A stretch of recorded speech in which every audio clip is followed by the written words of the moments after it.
আমি নিজে দোয়া করে একবার শেষ দিয়ে দিই।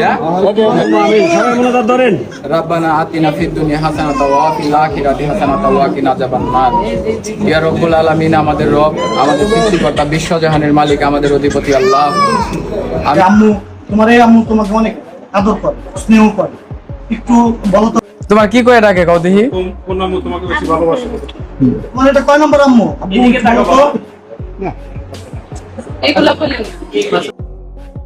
এবার পঞ্চম বিয়ে করে সোশ্যাল মিডিয়ায় তোলপাড় সৃষ্টি করলেন কন্টেন্ট ক্রিয়েটর আলম হাসান। সামাজিক যোগাযোগ মাধ্যমে একের পর এক বিয়ে আর বিতর্কিত কর্মকাণ্ডের জন্য পরিচিত আলম হাসান আবারও এলেন সংবাদের শিরোনামে।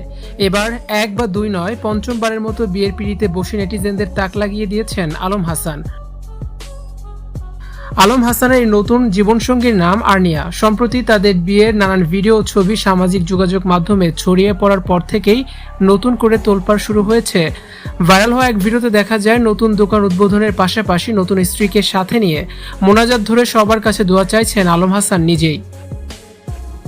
আলম হাসানের এই ধারাবাহিক বিয়ের ঘটনায় হতবাক নেটিজেনরা। সামাজিক যোগাযোগ মাধ্যমে অনেকেই ক্ষোভ ও ব্যঙ্গ প্রকাশ করে বলছেন, আলম হাসান বুঝি প্রতি বছর তার সন্তানকে নতুন মা উপহার দেওয়ার প্রতিযোগিতায় নেমেছেন। তার এই বিয়ের ধারা যেন থামার নামই নিচ্ছে না। এর আগে আলম হাসান বিয়ে করেছিলেন মুক্তা আক্তারকে, তবে বিয়ের মাত্র কয়েক মাসের মাথায় সেই সংসার ভেঙে যায় এবং মুক্তাও তার জীবন থেকে দূরে সরে যান। তারও আগে শর্মিলা বেগম সহ একাধিক স্ত্রীর সাথে প্রতারণা, পরকীয়া ও হঠাৎ যোগাযোগের বিচ্ছিন্ন করার অভিযোগে তুমুল আলোড়ন সৃষ্টি হয়েছিল অনলাইন মাধ্যমে। আলম হাসানের পঞ্চম বিয়ের খবর প্রকাশ্যে আসতেই পুরনো বিতর্কগুলো আবারও সামনে আসছে। নেটিজেনদের একটি বড় অংশ অভিযোগ করছেন, আলম হাসান মূলত ভিউ, ফলো আর সোশ্যাল মিডিয়ায় অ্যাটেনশন পাওয়ার জন্য নিজের ব্যক্তিগত জীবনকে বিয়ে, নাটকীয় কন্টেন্টে পরিণত করছে।